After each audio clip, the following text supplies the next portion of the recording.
Good morning, Tao Elevate Community. Ayan. So, magkakaroon tayo ngayon ng video presentation kung paano mag-encash dito sa ating ETC. Ayan, Elevate Tracking Center. Ayan. So, ilagay mo lang yung username mo at yung password mo.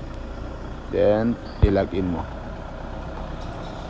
Yan, upon login, yan. So, yan yung makikita mo yung current bonus. Yan. So, pwede ka na mag-encash. Yung gagawin mo, punta ka lang sa encashment. Yan. Encashment. Then, request bonus. Yan.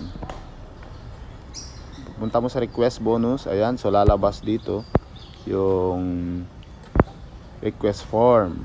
So, makita mo yung income is 5,000. So, meron tayong minimum encashment na 100 pesos only. Yan. So, sa iba kasi medyo mas mataas pa yan. So, ayan. So, gagawin natin, cash na lang tayo. Yan. Cash na lang natin. So, pwede tayong mamili dyan. Cash or cheque.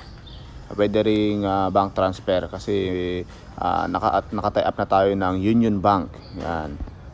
So, dahil gusto natin cash lang muna. Then, type mo lang dyan 5,000. Okay. Then, yung password. Yan.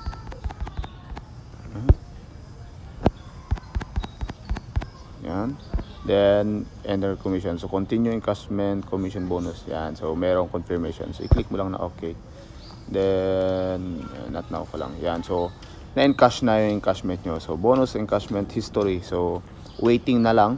You have a pending commission encashment request. So, ito, i-okay na lang dun sa main office natin para lalabas dito. Okay?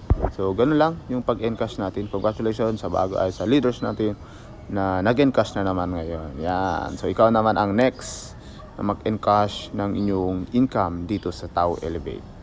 Okay? God bless and more power.